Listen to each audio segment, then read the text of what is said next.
حق پر باطل کے پردے نہ ڈالو، اپنے جھوٹے پروپیگنڈے اور شریرانہ شبہات و اعتراضات سے حق کو دبانے اور چھپانے کی کوشش نہ کرو، اور حق و باطل کو غلط ملت کر کے دنیا کو دھوکہ نہ دو۔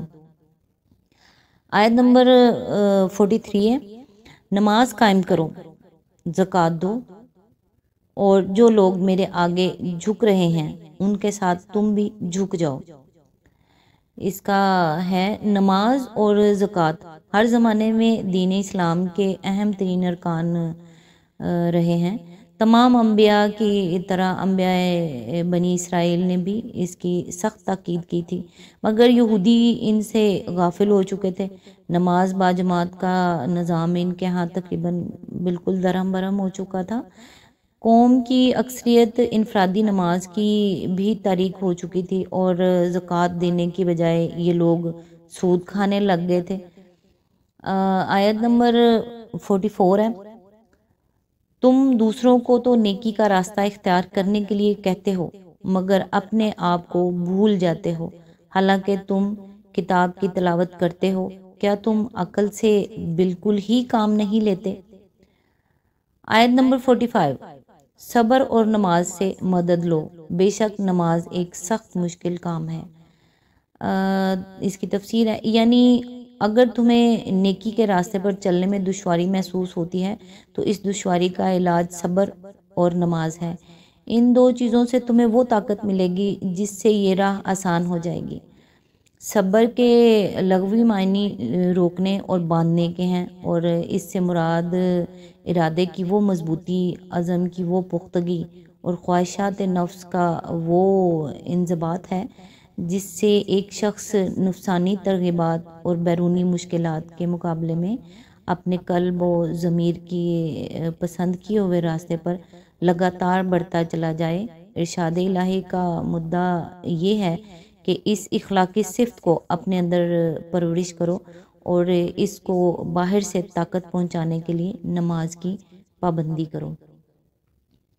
آیت نمبر 46 ہے، مگر ان فرما بردار بندوں کے لیے مشکل نہیں ہے جو سمجھتے ہیں کہ آخر کار انہیں اپنے رب سے ملنا اور اس کی طرف پلٹ جانا ہے۔ یعنی جو شخص خدا کا فرما بردار نہ ہو اور آخرت کا عقیدہ نہ رکھتا ہو، اس کے لیے تو نماز کی پابندی ایک ایسی مصیبت ہے جیسے وہ کبھی گوارہ ہی نہیں کر سکتا۔ مگر جو برزا و رغبت خدا کے آگے سر عطا خم کر چکا ہو، اور جسے یہ خیال ہو کہ کبھی مر کر اپنے خدا کے سامنے جانا بھی ہے، اس کے لیے نماز ادا کرنا نہیں بلکہ نماز کا چھوڑنا مشکل ہے۔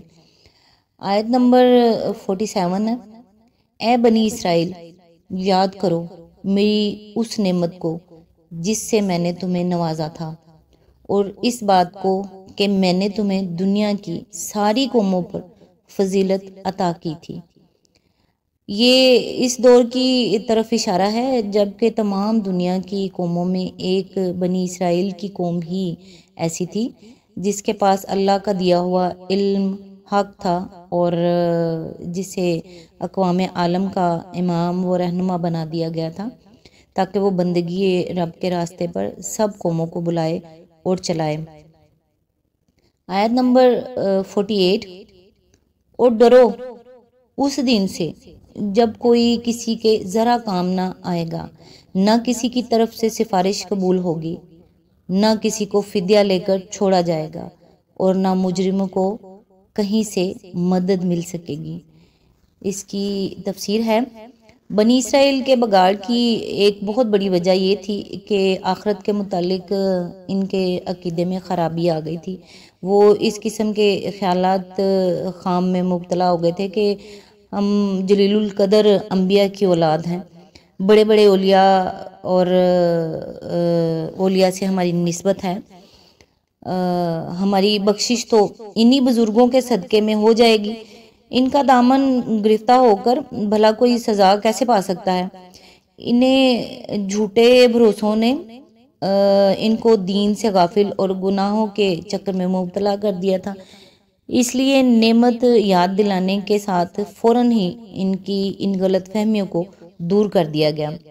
آیت نمبر 49 ہے، یاد کرو وہ وقت جب ہم نے تم کو فرعونوں کی غلامی سے نجات بخشی، انہوں نے تمہیں سخت عذاب میں مبتلا کر رکھا تھا، تمہارے لڑکوں کو ذبح کرتے تھے، تمہاری لڑکیوں کو زندہ رہنے دیتے تھے، اور اس حالت میں تمہارے رب کی طرف سے تمہاری بڑی آزمائش تھی۔ یہاں سے بعد کے کئی رکوعوں تک مسلسل جن واقعات کی طرف اشارے کیے گئے ہیں وہ سب بنی اسرائیل کی تاریخ کے مشہور ترین واقعات ہیں جنہیں اس قوم کا بچہ بچہ جانتا تھا۔ اسی لیے تفصیل بیان کرنے کی بجائے ایک ایک واقعے کی طرف مختصراً اشارہ کیا گیا ہے۔ اس تاریخی بیان میں دراصل یہ دکھانا مقصود ہے کہ ایک طرف یہ احسانات ہیں جو خدا نے تم پر کیے، اور دوسری طرف یہ کرتوت ہیں جو ان احسانات کے جواب میں تم کرتے رہے۔ آل فرعون کا ترجمہ ہم نے اس لفظ سے کیا ہے، اس میں خاندان فرعونہ اور مصر کا حکمراں طبقہ دونوں شامل ہیں۔ آزمائش اس امر کی کہ اس بھٹی سے تم خالص سونا بن کر نکلتے ہو یا نری کھوٹ بن کر رہ جاتے ہو، اور آزمائش اس امر کی کہ اتنی بڑی مصیبت سے اس معجزانہ طریقے پر نجات پانے کے بعد بھی تم اللہ کے شکر گزار بندے بنتے ہو یا نہیں۔ آیت نمبر 50، یاد کرو وہ وقت جب ہم نے سمندر پھاڑ کر تمہارے لیے راستہ بنایا، پھر اس میں سے تمہیں بخیریت گزروا دیا، پھر وہیں تمہاری آنکھوں کے سامنے فرعونوں کو غرقاب کیا۔ آیت نمبر 51، یاد کرو جب ہم نے موسیٰ کو 40 شبانہ روز کی قرارداد پر بلایا تو اس کے پیچھے تم بچڑے کو اپنا معبود بنا بیٹھے، اس وقت تم نے بڑی زیادتی کی تھی۔ مصر سے نجات پانے کے بعد جب بنی اسرائیل جزیرہ نما سینا میں پہنچ گئے تو حضرت موسیٰ علیہ السلام کو اللہ تعالیٰ نے 40 شب و روز کے لیے کوہ طور پر طلب فرمایا تاکہ وہاں اس قوم کے لیے جو اب آزاد ہو چکی تھی قوانین شریعت اور عملی زندگی کی ہدایت عطا کی جائیں۔ یہ بائبل کتاب خروج میں اس کا بیان ہے۔ تو آگے ہے گائے اور بیل کی پرستش کا مرض بنی اسرائیل کی ہمسایہ اقوام میں ہر طرح پھیلا ہوا تھا۔ مصر اور کنعان میں اس کا عام رواج تھا۔ حضرت یوسف علیہ السلام کے بعد بنی اسرائیل جب انحطاط میں مبتلا ہوئے اور رفتہ رفتہ قبطیوں کے غلام بن گئے تو انہوں نے جملہ اور امراض کے ایک یہ مرض بھی اپنے حکمرانوں سے لے لیا تھا۔ بچھڑے کی پرستش کا یہ واقعہ بائبل کی کتاب خروج میں جیسے میں نے آپ کو پہلے بتایا تفصیل کے ساتھ درج کیا ہوا ہے۔ آگے سورۃ بقرہ کی آیت نمبر 52 ہے، مگر اس پر بھی ہم نے تمہیں معاف کر دیا کہ شاید اب تم شکر گزار بنو۔ آیت نمبر 53 ہے، یاد کرو ٹھیک اس وقت جب تم یہ ظلم کر رہے تھے ہم نے موسیٰ کو کتاب اور فرقان عطا کی تاکہ تم اس کے ذریعے سے سیدھا راستہ پا سکو۔ فرقان وہ چیز جس کے ذریعے سے حق اور باطل کا فرق نمایاں ہو۔ اردو میں اس کے مفہوم سے قریب تر لفظ کسوٹی ہے۔ یہاں فرقان سے مراد دین کا وہ علم اور فہم ہے جس سے آدمی حق اور باطل میں تمیز کرتا ہے۔ آیت نمبر 54 ہے، یاد کرو جب موسیٰ یہ نعمت لیے ہوئے پلٹا تو اس نے اپنی قوم سے کہا کہ لوگو تم نے بچڑے کو معبود بنا کر اپنے اوپر سخت ظلم کیا ہے، لہٰذا تم لوگ اپنے خالق کے حضور توبہ کرو اور اپنی جانوں کو ہلاک کرو، اسی میں تمہارے خالق کے نزدیک تمہاری بہتری ہے۔ اس وقت تمہارے خالق نے تمہاری توبہ قبول کر لی کہ وہ بڑا معاف کرنے والا اور رحم فرمانے والا ہے۔ یعنی اپنے ان آدمیوں کو قتل کرو جنہوں نے گوسالے کو معبود بنایا اور اس کی پرستش کی۔ آیت نمبر 55، یاد کرو جب تم نے موسیٰ سے کہا تھا کہ ہم تمہارے کہنے کا ہرگز یقین نہ کریں گے جب تک کہ اپنی آنکھوں سے اعلانیہ خدا کو تم سے کلام کرتا نہ دیکھ لیں۔ اس وقت تمہارے دیکھتے دیکھتے ایک زبردست ساکے نے تم کو آ لیا۔ آیت نمبر 56، تم بے جان ہو کر گر چکے تھے مگر پھر ہم نے تم کو جلا اٹھایا، شاید کہ اس احسان کے بعد تم شکر گزار بن جاؤ۔ اس کی تفسیر ہے، یہ اشارہ جس واقعے کی طرف ہے اس کی تفصیل یہ ہے کہ 40 شبانہ روز کے قرارداد پر جب حضرت موسیٰ علیہ السلام کوہ طور پر تشریف لے گئے تھے تو آپ کو حکم ہوا تھا کہ اپنے ساتھ بنی اسرائیل کے 70 نمائندے بھی لے کر آئیں۔ پھر جب اللہ تعالیٰ نے موسیٰ علیہ السلام کو کتاب اور فرقان عطا کی تو آپ نے اسے ان نمائندوں کے سامنے پیش کیا۔ اس موقع پر قرآن کہتا ہے کہ ان میں سے بعض شریر کہنے لگے کہ ہم محض تمہارے بیان پر کیسے مان لیں کہ خدا تم سے ہم کلام ہوا ہے۔ اس پر اللہ تعالیٰ کا غضب نازل ہوا اور انہی سزا دی گئی، لیکن بائبل کہتی ہے کہ انہوں نے اسرائیل کے خدا کو دیکھا، اس کے پاؤں کے نیچے نیلم کے پتھر کا چبوترا تھا جو آسمان کے مانند شفاف تھا، اور اس نے بنی اسرائیل کے شرفا پر اپنا ہاتھ نہ بڑھایا، سو انہوں نے خدا کو دیکھا اور کھایا اور پیا۔ یہ خروج باب میں ہے۔ لطف یہ ہے کہ اسی کتاب میں آگے چل کر لکھا ہے کہ جب حضرت موسیٰ نے خدا سے عرض کیا کہ مجھے اپنا جلال دکھا دے تو اس نے فرمایا کہ تو مجھے نہیں دیکھ سکتا۔ دیکھو یہ بھی خروج باب میں لکھا ہوا ہے۔ تو آیت نمبر 57 پہ ہم آتے ہیں۔ آیت نمبر 57، ہم نے تم پر اکابر کا سایہ کیا، من و سلوہ کی غذا تمہارے لیے فراہم کی، اور تم سے کہا کہ جو پاک چیزیں ہم نے تمہیں بخشی ہیں انہیں کھاؤ، مگر تمہارے اسلاف نے جو کچھ کیا وہ ہم پر ظلم نہ تھا بلکہ انہوں نے آپ اپنے ہی اوپر ظلم کیا۔ یعنی جزیرہ نما سینا میں جہاں دھوپ سے بچنے کے لیے کوئی جائے پناہ میسر نہ تھی، ہم نے ابر سے تمہارے بچاؤ کا انتظام کیا، یعنی کہ بادل کے ٹکڑے سے تمہارے بچاؤ کا انتظام کیا۔ اس موقع پر خیال رہے کہ بنی اسرائیل لاکھوں کی تعداد میں مصر سے نکل کر آئے تھے، اور سینا کے علاقے میں مکانات کا تو کیا ذکر، سر چھپانے کے لیے ان کے پاس خیمے تک نہ تھے۔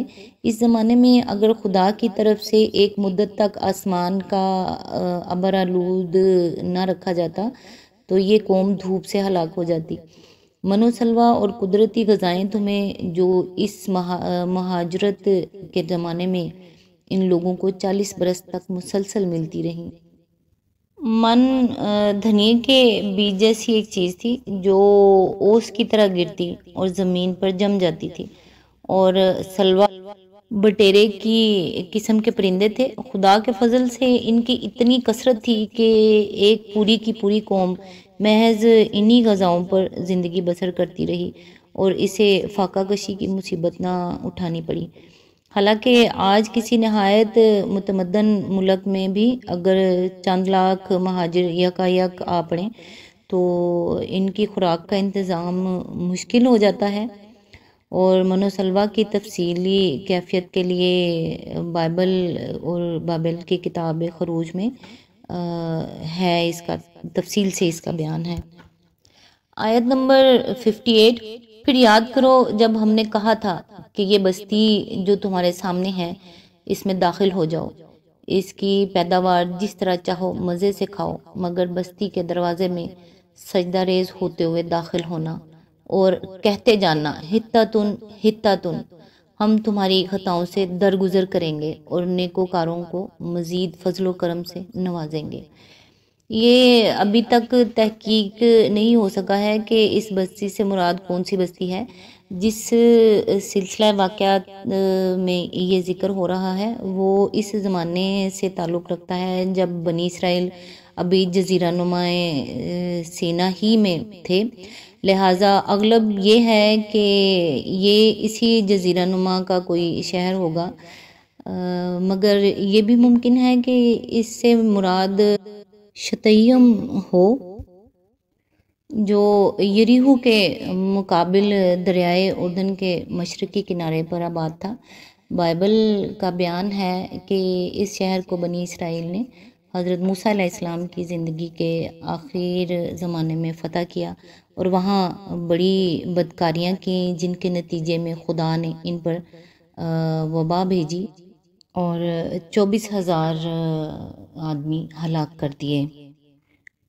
یعنی حکم یہ تھا کہ جابر و ظالم فاتحوں کی طرح اکڑتے ہوئے نہ گھسنا، بلکہ خدا ترسوں کی طرح منکسرانہ شان سے داخل ہونا، جیسے حضرت محمد صلی اللہ علیہ وآلہ وسلم فتح مکہ کے موقع پر مکہ میں داخل ہوئے۔ اور حطت ان کے دو مطلب ہو سکتے ہیں، ایک یہ کہ خدا سے اپنی خطاؤں کی معافی مانگتے ہوئے جانا، دوسرے یہ کہ لوٹ مار اور قتل عام کی بجائے بستی کے باشندوں میں درگزر اور عام معافی کا اعلان کرتے ہوئے جانا۔